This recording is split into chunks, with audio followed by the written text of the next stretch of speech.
Chuck Schumer does not fashion himself as a communist just yet.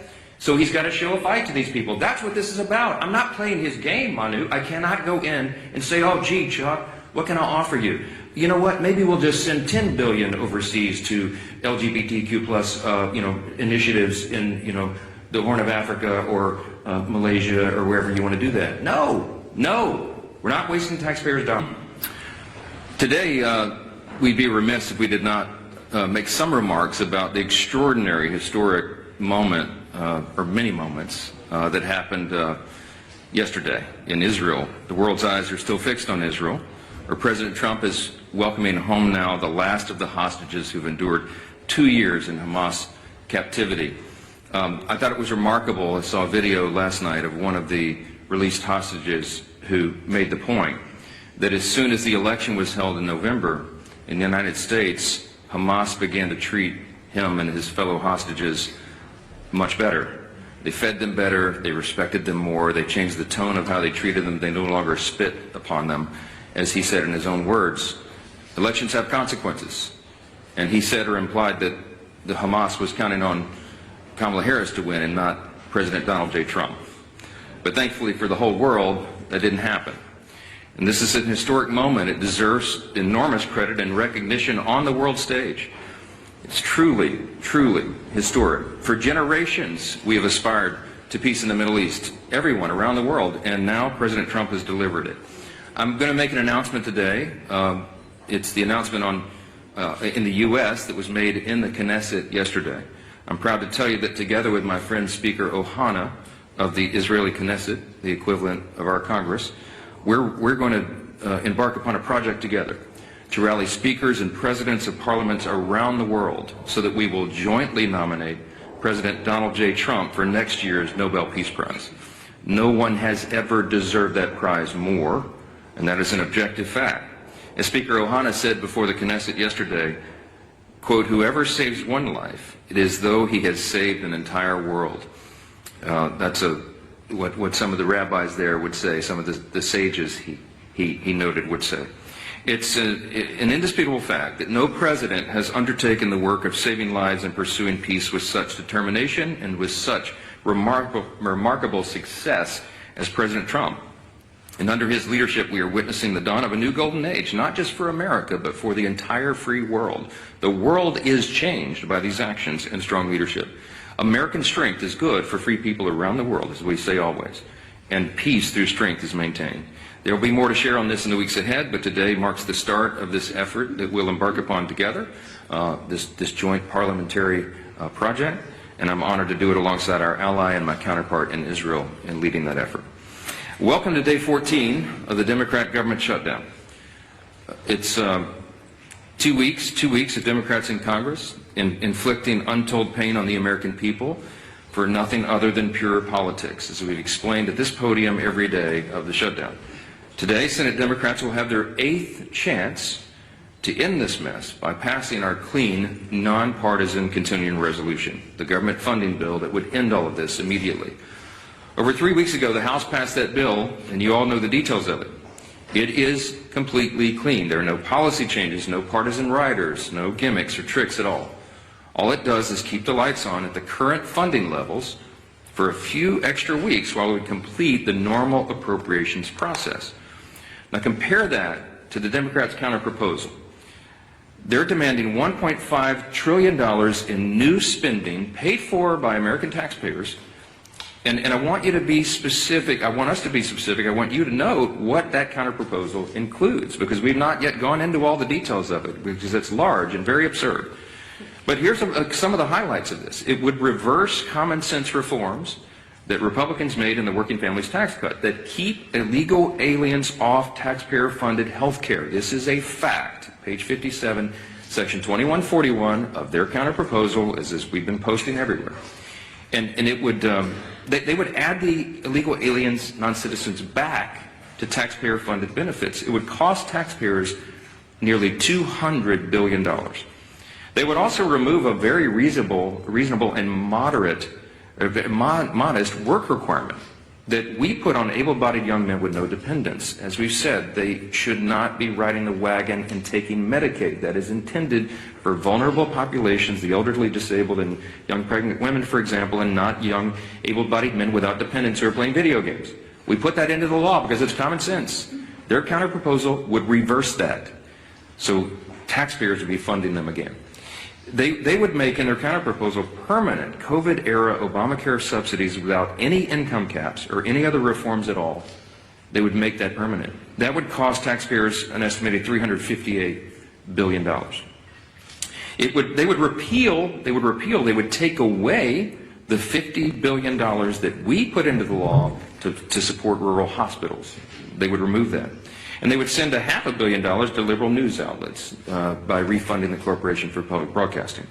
It would also restore up to $5 billion of American taxpayer funds for wasteful spending for international projects. Here's a couple of examples. This is in their legislation, their counterproposal on the CR to keep the lights open. This is what they want to do. They want to spend $24.6 million of your hard-earned dollars as a taxpayer for climate resilience in Honduras. They want to spend $13.4 million for civic engagement in Zimbabwe. They want to send $3.9 million for LGBTQI plus democracy grants in the Western Balkans. They want to spend $2.9 million of your dollars for desert locust risk reduction in the Horn of Africa. And $2 million for, quote, organizing for feminist democratic principles in Africa. We are not doing that. These are unserious proposals from unserious people, and they're playing games while real Americans are being harmed adversely by the shutdown. Yesterday, I read you an excerpt from President Obama's speech during the 2013 shutdown when he advocated for a clean CR to reopen the government and resume negotiations. It sounded very familiar. Democrats cheered him on back then, including Chuck Schumer. He himself said some Republicans' refusal to support a clean CR back then was, quote, the politics of idiocy. Take him at his word. So yesterday we decided to do a little count of the number of times that Chuck Schumer has supported continuing resolutions just since he became the leader of the Democrats in the Senate in 2017. That number came out to 29 out of 30 continuing resolutions. That's how many times he wholeheartedly, enthusiastically supported CRs enacted into law. That's a 97% support rate. What's changed? Well, this time his job is on the line. And we've explained this very clearly because everybody can see the obvious political motivation here behind his decision to shut the government down right now. He helped us avert a shutdown in March by doing the right thing and supporting virtually the identically same continuing CR that we're offering today. And his radical base went crazy, and they haven't forgiven him for it. That's why Chuck Schumer is opposed to it today. That's what changed. It's very obvious. This government shutdown is plainly and simply an exercise in image rehabilitation. This is an attempt at image rehabilitation for Chuck Schumer. So selfishly, completely about himself, he is shutting the government down to hurt other people. He needs to show a fight against President Trump so he can keep his left base happy through the next election cycle. How do we know that?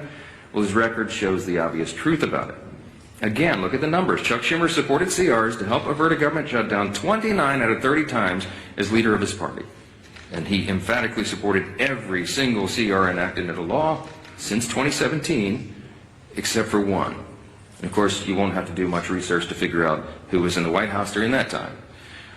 If you said Donald Trump, you'd be right. And it doesn't take a genius to see that's exactly the same reason why he's doing causing these antics today.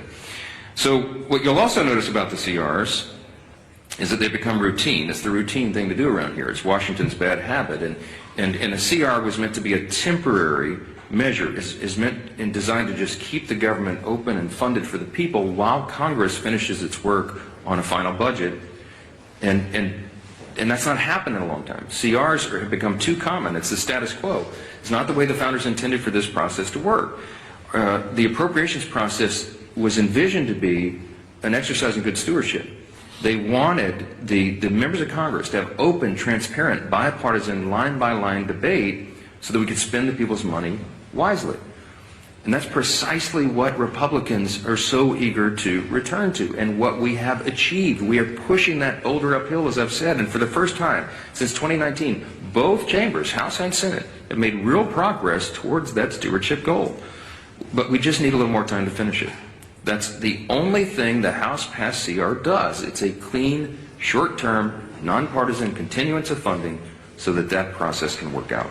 Now, you've all heard Chuck Schumer demand that Republicans have to come to the negotiating table. Well before, this is an important answer to some of the questions that I anticipate you'll ask later, because it comes up in every press conference. Why won't you negotiate? Here's the point. We were already doing that. Before the Democrats recklessly shut down the government for their own political purposes, Republicans and Democrats were already engaged in responsible, open, bipartisan processes to find answers to these problems. And what Chuck Schumer means when he says that he wants us to negotiate is that he is demanding, and he said it publicly, I can't believe he says the quiet parts out loud sometimes, but he wants a backroom deal. He wants a backroom deal that the American people will never see. He literally has said, we need the top 4 leaders to go into a room and work this out. Why does Chuck Schumer say that? Because that's how he's operated for decades. He's been in Congress since 1980. I was 9 years old in the 3rd grade when Chuck Schumer got here, okay? He is the broken status quo. We are trying to break the status quo so government works better for the people. And Chuck Schumer is resistant to that because he can't even imagine the way the founders intended for this to work. He doesn't want this open, everybody involved, all members, bottom-up process. He wants 4 people to go in a back room and just make this deal and hoist it down upon everybody else. I'm not participating in that. Chuck Schumer doesn't like that. He doesn't like that we're trying to get Washington to work again, because he doesn't know how to operate in that kind of system. And we're certainly not going to allow the American people to be taken hostage for his political gain. I'm going to hand it off first here to the indomitable Dr. Virginia Fox. She is the chairwoman of our House Rules Committee. We call her the Iron Lady of the House. I know she has a lot to say about Democrats' obstruction. She's going to lay out some of the indisputable facts of this government shutdown. Dr. Fox? Thank you, Mr. Speaker. Thanks for your continued work in calling attention to the facts. You remain consistent and concise in explaining to the American people that the Democrats have shut down the government. And thank you to the members of our leadership team and members of the entire conference who've been equally as vocal and engaged. I've listened to the arguments that Democrats have been making since they shut down the government, and I cannot help but shake my head in utter disgust every time. They continue to lie like a rug. They're trying desperately to change the conversation and deflect because they know they're in the wrong and they've dug themselves into a deep, deep hole. We've now entered day 14 of their government shutdown, and as the days go on, more Americans are feeling the pain. Make no mistake about it, this is real pain being inflicted upon real people. Today, 400,000 federal workers will receive partial paychecks. The Speaker called attention to this last week. This will be the last paycheck that these federal workers receive until Democrats grow a spine and reopen the federal government. Meanwhile, you have Chuck Schumer in the Senate who said in a recent interview, quote, "Every day gets better for us," end quote. His statement is as callous as it is tone deaf, and it reveals to everyone how the Democrats continue to use hardworking Americans as pawns in their own grotesque political game. I'll close with a quick observation. As the Speaker said previously, there's a real split screen here in Washington that the American people are watching. While Republicans are the ones who have voted and are continuing to vote to reopen the government, Democrats have treated their own shutdown as one big attention-getting activity. They've taken shutdown selfies, posted weird videos of themselves doing everything except working, and they even hosted a live stream that failed to gain any traction whatsoever. How embarrassing. These are not serious people. They continue to play a dangerous game with the livelihoods of Americans. And contrary to what Democrats believe, every day of this shutdown does not get any better for the American people. That's a stone cold fact. Thank you, Mr. Speaker. Thank you. Well, thank you, Chair Fox. And as the Speaker talked about, a lot of people say, why have the Democrats continued this charade of shutting down the government and inflicting pain, real pain, on millions of families across America? And the Speaker laid it out real clear. Chuck Schumer filed an alternative bill weeks ago of his list of demands, literally a list of demands that he said have to be met before he releases the American people from this torrential pain he's inflicting. And it includes $1.5 trillion of new spending on far-left wish lists. Things like, yes, taxpayer-funded health care for illegals. It's in Chuck Schumer's bill. He guts rural hospitals, all as part of his demand to open up the government. It's not only not serious, it's also destructive. It's something that would actually hurt this country. And why? All so that he can show the radicals and the far left of his party that he's fighting Donald Trump. Everybody knows that's what this is about. Chuck Schumer is scared to death for his political future. He is way more concerned about his political job than he is about the jobs of millions of American families. And it's having a real impact on those families.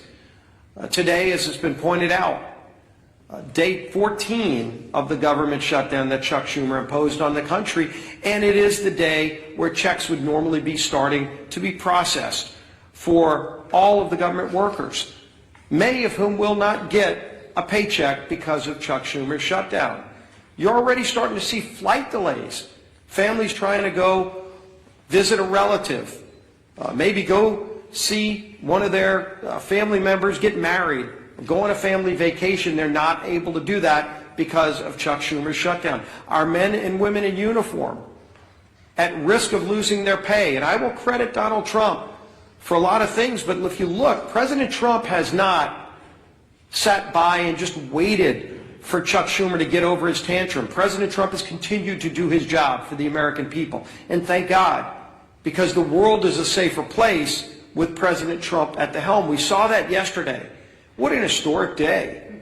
And again, a real contrast to the temper tantrum that Chuck Schumer's having to appease the most radical elements of the far left base here in America. President Trump traveled to Israel, traveled to Egypt to sign historic peace accords, to oversee the release of hostages. Finally, all of the living hostages returned home to their loved ones after more than 2 years since the October 7th attack by Hamas. And one of the hostages, I think it's really important to hear this, because when you talk about real leadership, not just here in America, and the leadership that President Trump has provided to our country, but what that leadership means to the world, not only to our allies, but to the bad guys around the world. And yes, there are really bad people around the world. One of the former hostages who was released yesterday, Omar Shem Tov, credited President Trump with getting the hostages home. And he said, Hamas, quote, was very scared of Trump. They wanted Kamala to be elected. As soon as Donald Trump was elected, they understood that he wanted to bring us back home. So immediately, the way they treated me changed. That was a direct quote from one of the hostages who was released yesterday. You can see that leadership by President Trump on the world stage, and just such an historic day, a day where people were literally dancing in the streets in Middle Eastern countries. Peace in the Middle East. It used to be a platitude that for decades seemed to be a mirage in the desert, and yesterday it became a reality because Donald Trump said he was going to do something that nobody else thought could be done, but he knew it had to be done, and he made it happen and gave so much closure, important closure to those families, brought their loved ones back home. but told the bad guys that you're on alert. It's a new day in the world. You've seen all countries come together to see that moment in Egypt where countries from all around the world stood up to terror and said, we're going to restore peace in the Middle East. We're all going to be a part of it. And there's only one man that brought that together, and it was Donald Trump. Even during a time where the contrast of Chuck Schumer throwing a temper tantrum here at home just to appease the most radical elements of his base, so that on the 18th, when they have the Hate America rally that everybody knows is coming, and that everybody knows Chuck Schumer needs to deliver a shutdown government to them to appease them. Well, how about you think about us? How about you think about those families who are struggling today because of Chuck Schumer's shutdown? There are real consequences to what Chuck Schumer is doing. Regardless of who he thinks he's appeasing, he is hurting so many people, millions and millions of people. But President Trump is not going to be daunted. President Trump found a way over the weekend to pay our troops. While he was finding peace in the Middle East, President Trump also found a way to say, even while Chuck Schumer doesn't care about our men and women in uniform, Donald Trump does. And he made sure that they will get their pay. But there's still so many others that won't because of Chuck Schumer's shutdown. This madness has to end. It is time for this shutdown to end. Chuck, don't wait for some mad march on the mall. Don't wait for some pats on the back for radical leftists who just want to hate America every single day because Donald Trump is in the White House. They can't celebrate the release of hostages because of the guy who achieved that release. That's a twisted small segment of our society. The rest of America is celebrating. The rest of America is proud of what we're achieving. And there's so much more that this great country can achieve if Chuck Schumer just got out of the way. Just stop blocking the progress that most Americans cherish, want, deserve. Our country deserves a whole lot better than what we're getting from the failed leadership. And as Speaker Johnson said, maybe it's because Chuck Schumer's been around too long and wants to hold on to the old way of doing things, the failed way of doing things, that he won't let it go. He won't allow a new, more transparent process for running the United States government. That you're seeing this leadership team, this president, delivering every single day. Chuck Schumer wants to hold on to the past, but the future is calling, and we're going to deliver. With that, let's bring up our whip.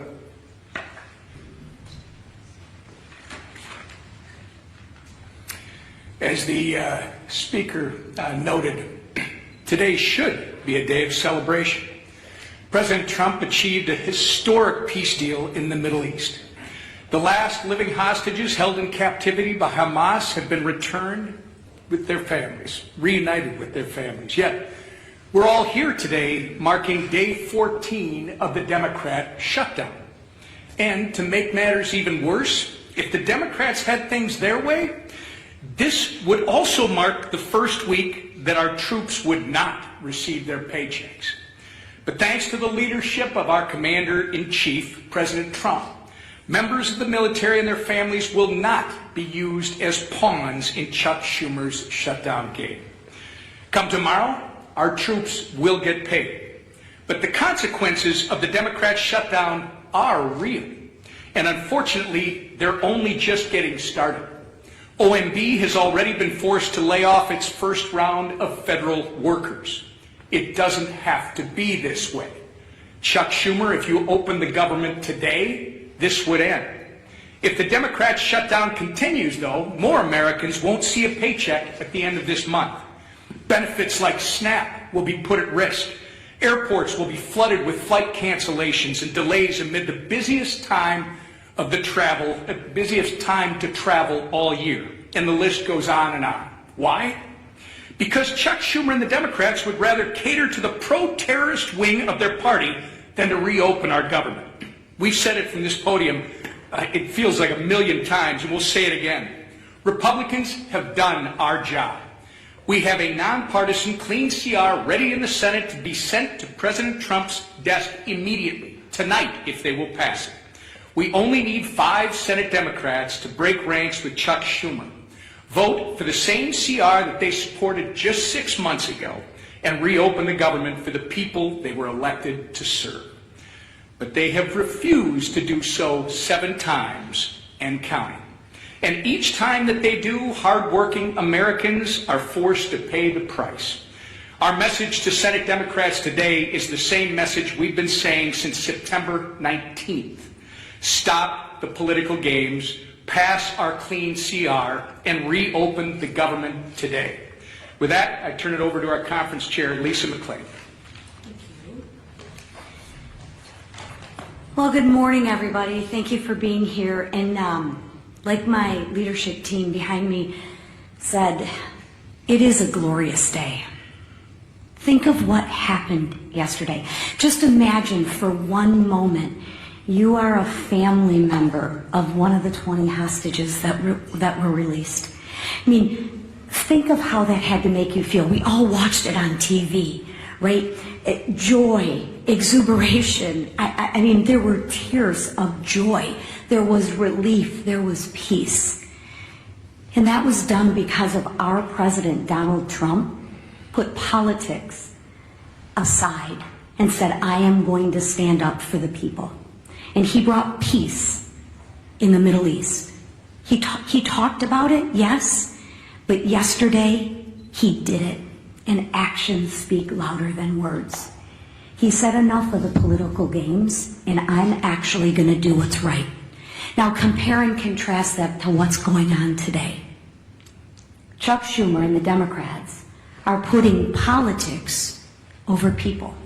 So instead of it being a joyous day that we celebrate, here we are in another government shutdown, 14 days in the making. And why? Just ask yourself why. It's clean, no gimmicks. It's absolutely clean. The speaker, the leader, the whip, we all said no gimmicks. Let's not use the American people as a pawn. Let's do what's right. Let's do something different and actually fund the government in the right way. What a concept. And Democrats, my goodness gracious, they absolutely do not want that to happen. Like the speaker said, Chuck Schumer wants all four leaders to get behind the scenes and make a deal. We're not going to do that. That's not how government is supposed to work. And I know I sound like a broken record, but the way to end this shutdown is really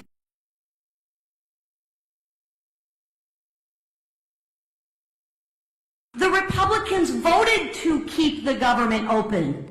Call your Democratic senators. They're voting to keep it shut, not us. So when you ask what negotiation, there's nothing to negotiate. We already passed. We said yes, right? Democrats won't do it. They'd rather please their radical base than put America first.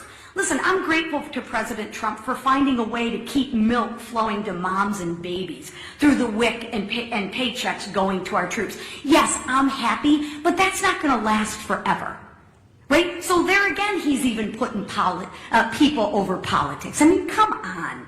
But let's be clear. These emergency measures can't fully fix the Democrats' damage. He can try, but at some point in time, they're going to end. Sadly, as Americans suffer, Democrats, what do? They celebrate. As workers worry about their paycheck, Bernie Sanders worries about his leverage. As TSA agents and air traffic controllers show up without pay, Democrats brag they won't budge until planes fall out of the sky. Really? Really? Seriously. That's the Democrats' motto. I'm not budging till planes fall out of the sky. I'm going to teach you women, you women and children and everybody a lesson. Really? Really? As Chuck Schumer says, it's getting better every day. For who, Chuck? Better for who? For the radicals cheering on the chaos? That's who. The radicals. The leaders openly admit it. Listen, the head of the insane indivisible literally said, And I quote, "Millions will be out cheering you on, or they'll be calling for new leadership." Really? I thought they were supposed to lead for the American people. Democrats, I ask you to stop listening to people who are cheering on this mayhem. Just stop all the political games and pass the House bill. Free the American people from being held hostage by your radical base. Thank you, Madam Chair. Yeah, Manu. You've been doing this every single day, coming up here trying to pressure Senate Democrats. They've been not budging. They blocked this bill time and time again. So at what point, for the good of the country, do you need to change your strategy to try to negotiate a deal with Democrats? It's a great question. Manu asked, why don't I change my strategy? I don't have any strategy, Manu. I'm doing the right thing, the clearly obvious thing, the traditional thing. That's exactly what Chuck Schumer voted for in March this year and gave impassioned speeches was the right and only thing. I don't have anything to negotiate. I'll say this again to everyone here. We did not load up the temporary funding bill with any Republican priorities or partisan priorities at all. I don't have anything that I can take off of that document to make it more palatable for them. So all I am able to do is come to this microphone every day, look right into the camera and plead with the American people, as Chairwoman McClain said, to call your Senate Democrats and ask them to do the right thing. We're not playing games. They're playing a game. We're not. The strategy is to do the right and obvious thing and keep the government moving for the people. But why not move closer to their position? Their position is this, Manu. Their position is they want to spend $1.5 trillion in your tax dollars to fund nonsense overseas. They want to give $200 billion to illegal aliens. We are not going to do that. We're not going to do it. The American people don't want us to do it. And they're using this for partisan political purposes to give themselves cover. They don't want the Marxists to kick. Chuck Schumer doesn't want to get a Marxist candidate challenge, AOC or someone else. Mamdani is probably going to be sadly, shockingly, the mayor of New York City. Marxism is on the rise in Hey, this is not your father's Democratic Party, everybody, okay? They're turning into communists, openly. And so Chuck Schumer does not fashion himself as a communist just yet. So he's got to show a fight to these people. That's what this is about. I'm not playing his game, Manu. I cannot go in and say, oh, gee, Chuck, what can I offer you? You know what? Maybe we'll just send $10 billion overseas to LGBTQ plus, initiatives in, the Horn of Africa or Malaysia or wherever you want to do that. No, we're not wasting taxpayers' dollars. Check. Mr. Speaker, good morning. Thank you. You said last week that you would swear in Adelita Grijalva whenever she wants. She's written a letter to your office. You've not sworn her in. I understand about pro forma sessions. Yes. Doesn't your resistance to not swear her in add fuel to the fire that this is about the Epstein files? No. Let's talk about Grijalva and Epstein. Okay. Once more for everybody.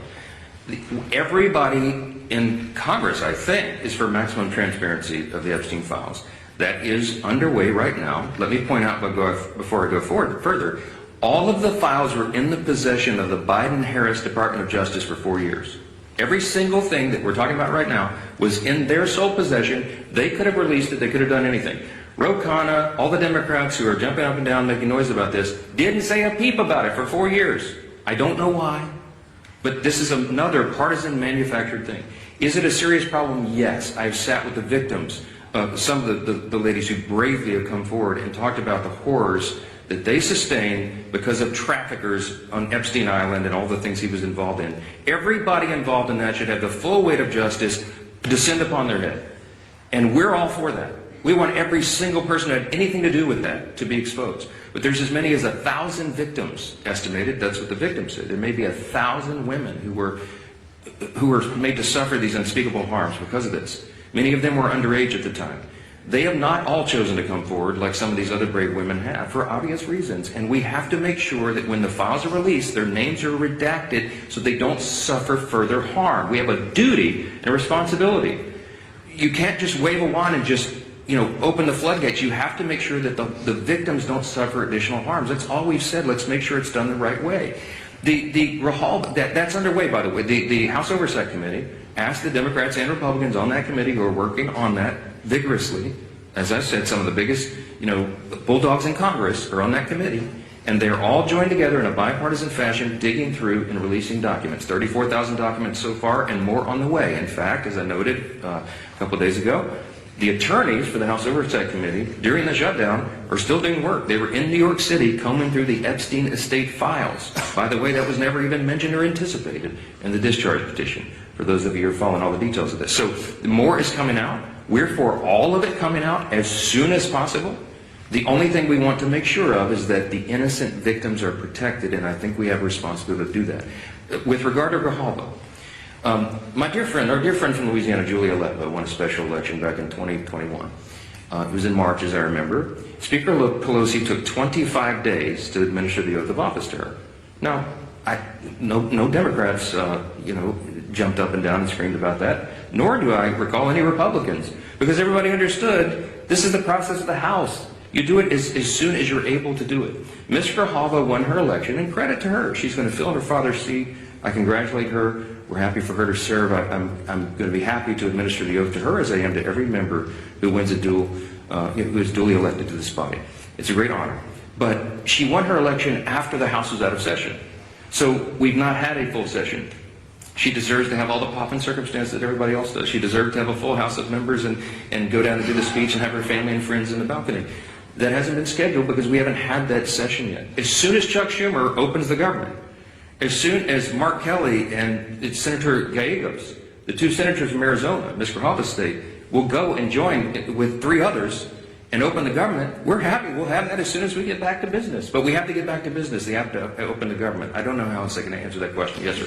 Ahead of some of the land protest activity this weekend, and in light of some of the images we've seen out of Chicago of federal agents shooting fake leaders with pepper balls and arresting journalists, where's the limit for you on what's acceptable conduct for federal law enforcement, and when is it incumbent on Congress to step up and demand oversight? To demand oversight on federal law enforcement? Well, I've not seen them cross the line yet, and that we have committees of jurisdiction who have that responsibility, but it's not risen to that level. What I've seen is the abuse of law enforcement by radical leftist activists. Most recently, the most threatening thing I've seen yet was the naked bicyclers in Portland who were protesting ICE down there. I mean, it's getting really ugly. They have physically assaulted officers. People have been arrested, okay? This is serious business. And ICE and the valiant, brave, patriotic Americans who step up to serve in these dangerous law enforcement positions deserve our respect and our support. And any elected member of this body should be vocally supporting law enforcement. You're supposed to be on the side of the good, not the crazy radicals. I was a First Amendment lawyer.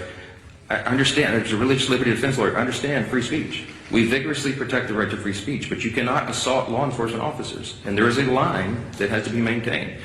It's not risen to the level of Congress yet, but we're watching that closely. And the Republican Party stands for law enforcement. That's what we're going to be. Yes, sir. Yes, sir. What would you say to those who question the legality of the administration repurposing of those funds to pay military members? Look, my understanding of this is they have every right to move the funds around duly appropriated dollars from Congress to the Department of Defense. There were some R&D accounts that had not been spent, and that's my understanding is that's the money that's being used to pay the troops right now.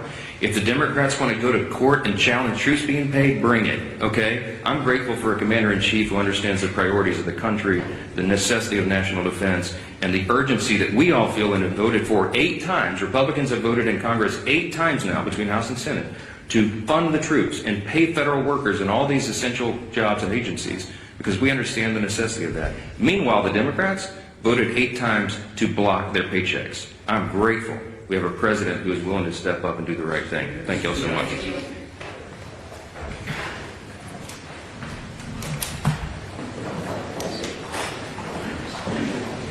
Speaker Mike Johnson's press briefing on the 14th day of the government shutdown was less about quiet negotiations and more about drawing bold political lines. Flanked by GOP leadership, Johnson opened by praising former President Donald Trump's role in securing the release of the remaining hostages held by Hamas. The tone was triumphant, framing the development as a defining foreign policy moment and a reminder, as Johnson put it, that elections have consequences. A former hostages statement that Hamas treated captives differently after Trump's election gave that message emotional weight. But the optimism quickly shifted to a combative stance over the shutdown. Johnson accused Senate Majority Leader Chuck Schumer and Democrats of deliberately prolonging the crisis for political leverage. He claimed Schumer's proposal would unleash $1.5 trillion in new spending, provide taxpayer-funded health benefits for undocumented immigrants, roll back work requirements for Medicaid, and funnel money into foreign programs. Republicans position their own continuing resolution as a clean bill, no extra spending, just an extension of current funding to keep the government running. The message was clear. Republicans view this as a manufactured crisis. Johnson reminded reporters that Schumer supported 29 out of the last 30 continuing resolutions, arguing his resistance this time is political theater designed to satisfy the far left. GOP leaders described the real-world consequences of the shutdown: federal workers without pay, airport delays, military families facing uncertainty, and pinned responsibilities squarely on Democrats. There was also an unmistakable effort to center Trump in the narrative. Republicans credited him with ensuring troops would be paid during the shutdown and with projecting strength internationally. In their framing, Trump was the steady hand, while Schumer was the obstructionist.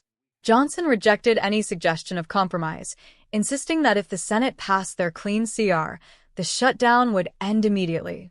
The event felt less like a policy briefing and more like a calculated moment of political theater, blending international triumph with domestic blame.